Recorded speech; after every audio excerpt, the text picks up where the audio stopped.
সকাল বন্ধুরা, তোমরা সবাই কেমন আছো? আশা করি বেশ ভালো আছো এবং সুস্থ আছো। আমিও মোটামুটি বেশ ভালো আছি এবং সুস্থ আছি। আরেকটি নতুন ব্লগে সবাইকে জানাচ্ছি অনেক অনেক ভালোবাসা জানিয়ে আজকে আরেকটি নতুন ব্লগ শুরু করলাম। আই হোপ ভিডিওটি তোমাদের খুব ভালো লাগবে আর আশা করছি সম্পূর্ণ জুড়েই আমার সাথেই থেকো। সংসারের লক্ষ্মীশ্রী বজায় রাখতে পরিপাটিভাবে সংসার করাটা আমার অভ্যাস। তো কিভাবে সংসারের লক্ষ্মী আসবে, কিভাবে সংসারটা গুছিয়ে করতে হবে, আমার খুব ভালো লাগে গুছিয়ে করতে। আর সেই ভিডিওগুলো তোমাদের সাথে শেয়ার করতেও আমার ভীষণ ভালো লাগে। সকালবেলা ঘুম থেকে উঠে সংসারের যে আশিবাসি কাজ থাকে, আমরা বাঙালি মানেই সকালে আশিবাসি।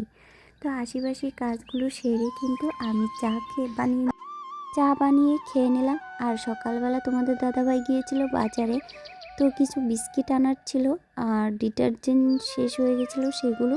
আর সকালবেলা দুপুরে রান্নাবান্নার কী করব সেই জন্য বাজারে গিয়েছিল। তো সেগুলো বিস্কিট টিস্কিট গুছিয়ে আর সকালে চাটা খেয়ে তো চলে আসলাম এই কাজগুলো করতে।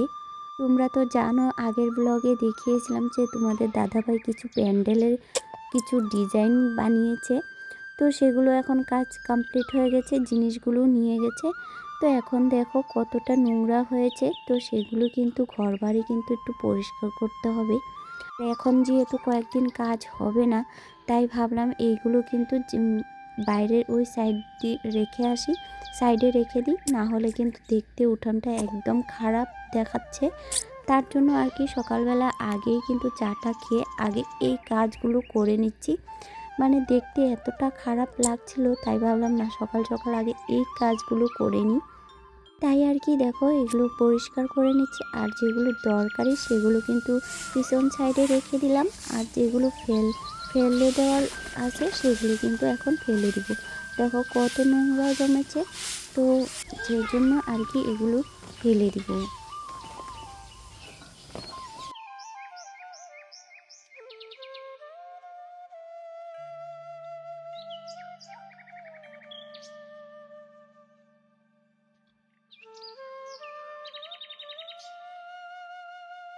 সেইগুলো কিন্তু পরিষ্কার করে এখন চলে আসলাম রান্নাঘরে। তো এই যে এই লাউ শাকগুলো তোমাদের দাদাভাই নিয়ে আসছিলো বাজার থেকে, আর কিছু মাছ নিয়ে আসছে, কিছু না অল্প করে মাছ নিয়ে আসলো। তো তোমাদের দাদাভাইকে বলে দিয়েছিলাম যে অল্প করে মাছ নিয়ে এসো, তো সেই জন্য অল্প করে মাছ নিয়ে আসছে। তো এখন দুপুরে রান্নাটা করব, তারপরে অন্যান্য যে কাজগুলো আছে সেগুলো করব। প্রতিদিন তো ঘর গোছানো তো তোমাদেরকে দেখাই, আজকে কিন্তু ঘর গোছানো দেখালাম না। কেননা প্রতিদিন যদি একঘেয়েমি দেখাতে থাকি তাহলে কিন্তু তোমাদের ভালো লাগবে না। তাই ভাবি প্রতিদিন অন্যরকম করে ভিডিওটা তোমাদের সাথে শেয়ার করার। তার জন্য দেখো আজকে অন্যান্য কাজ দিয়ে কিন্তু ভিডিওটা শ্যুট করলাম। প্রতিদিন তো ঘর গোছানো, ঘর মোছা এইসব, আজকে কিন্তু এইসব কিছুই নেই। তো দেখো সমস্ত কিছু তোমাদের সাথে বলতে বলতে আর এদিকে দেখো শাকগুলোও কিন্তু কেটে নিয়েছি। আর এই শাকগুলো কাটা তোমাদের সাথে শেয়ার করতে পারিনি কেন জানো তো? আমাদের ছোট কাকি আসলো, তো ছোট কাকির সাথে গল্প করতে করতে আমি কিন্তু শাকগুলো কেটে নিয়েছি। তার সাথে কিন্তু মাছগুলো পরিষ্কার করে ধুয়ে নিয়েছি। আর এখন দেখো শাকগুলো একটু সিদ্ধ করে নিয়ে এখন দেখো শুকনো লঙ্কা ফোড়ন দিয়ে আর রসুন থেতলে করে দিয়ে এখন শাকটা আমি ভেজে নিব। আর এইভাবে কিন্তু শাকের মধ্যে লঙ্কা ফোড়নটা দিলে বেশ ভালো লাগে। কে কে এইভাবে খেতে ভালোবাসো অবশ্যই কমেন্ট করো। আর এদিকে দেখো আমার শাকটা নামানো কমপ্লিট হয়ে গেছে, এখন মাছগুলো ভেজে নিব। নুন হলুদ ভালো করে মেখে নিব। আর ওইদিকে কিন্তু কড়াইটাও বসিয়ে দিলাম গরম হতে। অ্যাকচুয়ালি কি বলো তো, তোমাদের দাদাভাইকে যা বলবো বাজার থেকে আনার জন্য সেই সবই নিয়ে আসবে। আদারওয়াইজ যেগুলো পছন্দ হবে সেরকম তো নিয়ে আসে না। যদি বলি তাহলে কিন্তু আনবে, নাহলে কিন্তু আনাই হয় না। তো মাছ দিয়ে কি রান্না করব সেটাই ভেবে পাচ্ছিলাম না। তারপরে ভাবলাম না, যেহেতু বেগুন আছে আর আলু আছে সেটা দিয়েই কিন্তু এখন মাছের ঝোলটা করব। যেহেতু আলু দিয়ে করলে সেরকম ভালো লাগবে না ভাবলাম, তো একটু সবজি দিয়েই মাছের ঝোলটা করব। তাই দেখো এখন বেগুন আলুটাও কেটে নিচ্ছি, ওইদিকে কিন্তু মাছটাও ভাজতে বসিয়ে দিলাম। মাছটা হতে হতে এদিকে কিন্তু সবজি কাটাটাও হয়ে যাচ্ছে।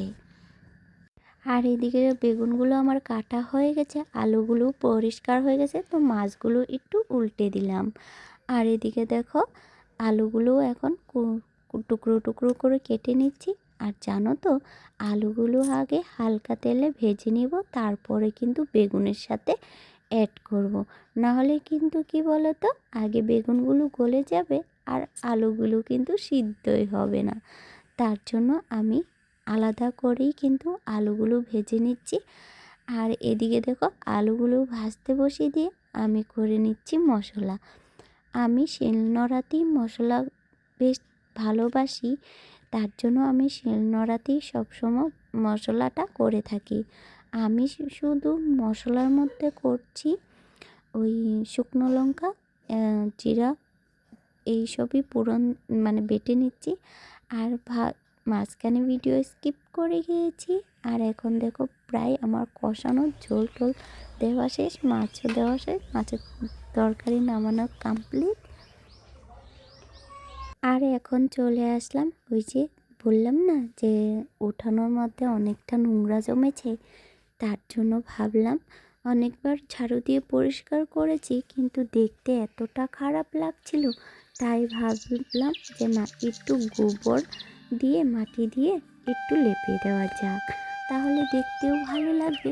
দেখো কত কালারের সাদা সাদা করে দেখতে কতটা খারাপ লাগছিল, তার জন্য না ভাবলাম উঠোনটা একটু গোবর দিয়ে লেপে দেওয়া যাক।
উঠোন লেপা কমপ্লিট, সম্পূর্ণ উঠান তো লেপা হয়নি, অল্প জায়গায় লেপেছি।